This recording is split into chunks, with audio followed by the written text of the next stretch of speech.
Детско-юношеский телеканал «Тамыр» совместно с автономным некоммерческим обществом «Бишек» воплощает в жизнь очень классный проект «Атайсал. Знай наших».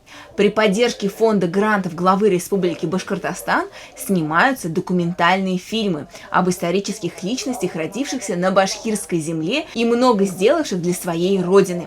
Естественно, что молодое поколение должно знать о таких важных людях, поэтому в школах республики организованы показы фильмов о наших известных земляках. Там я узнал много разных вещей, к примеру, сколько хороших дел сделала Фатима Мустафина и как помогла она детям из деревень. Фатима Мустафина основала нашу школу. Сначала она была школой-интернет, и тут и жили и учились, но теперь тут учатся все, кто рядом в Уфе. В гимназии номер 20 ребятам показывают фильм про Фатиму Мустафину. И этот выбор не случайный. Дело в том, что это учебное заведение носит ее имя. В свое время, будучи министром образования нашей республики, она добилась открытия этой школы. Ученики знают и чтут свои традиции, заложенные много десятилетий назад. Мне запомнился сегодняшний фильм, потому что в нем было очень много фактов о Фатиме Мустафиной. Она была министром, первым девушкой-министром.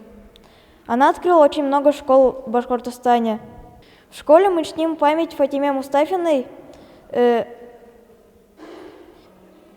смотрим фильмы, узнаем много фактов на уроках башкирского и литературы.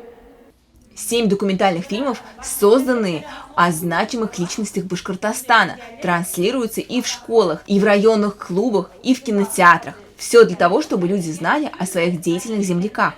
Я сегодня смотрел фильм про Фатиму Мустафиной, который снял Тамыр. Вот этот фильм меня научил, что нужно хорошо учиться, стараться, чтобы потом быть известной личностью. Создатели постарались преподнести информацию так, чтобы интересно было каждому зрителю, от мала до велика. Вы тоже смотрите фильмы «Атайсал. Знай наших» в эфире главного телеканала республики. Татьяна Никитина, Руслан Бикбаев специально для Горы новостей.